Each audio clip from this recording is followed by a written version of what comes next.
In recent years, biopharmaceutical companies have switched from materials like steel and glass to single-use polymeric bags for use in bioprocessing.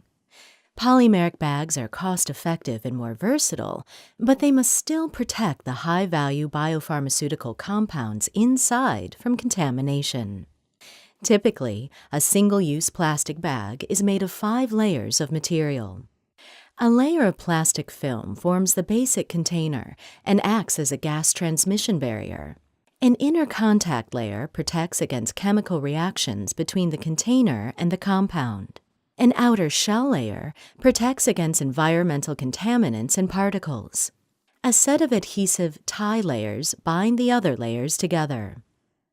While effective under many conditions, this multi-layer construction has significant drawbacks. In cold temperatures, the multiple layers can become brittle and delaminate, leading to breakage. And oftentimes, contamination from the adhesives and additives in the plastic layers can leach into the biopharmaceutical compound.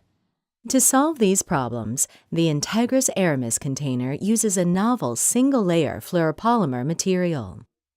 A single layer of this fluoropolymer offers the same protection against external contaminants and internal reactions, and functions in extreme temperatures, up to autoclave 121 degrees Celsius and down to negative 196 degrees Celsius.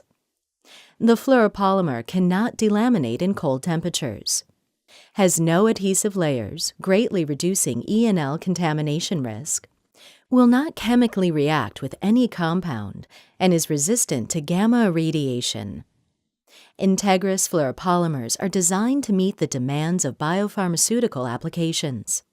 Now, Entegris Aramus single-use technology provides flexibility and durability in the ever-changing world of biopharmaceutical manufacturing. To learn more, visit www.entegris.com/Aramus.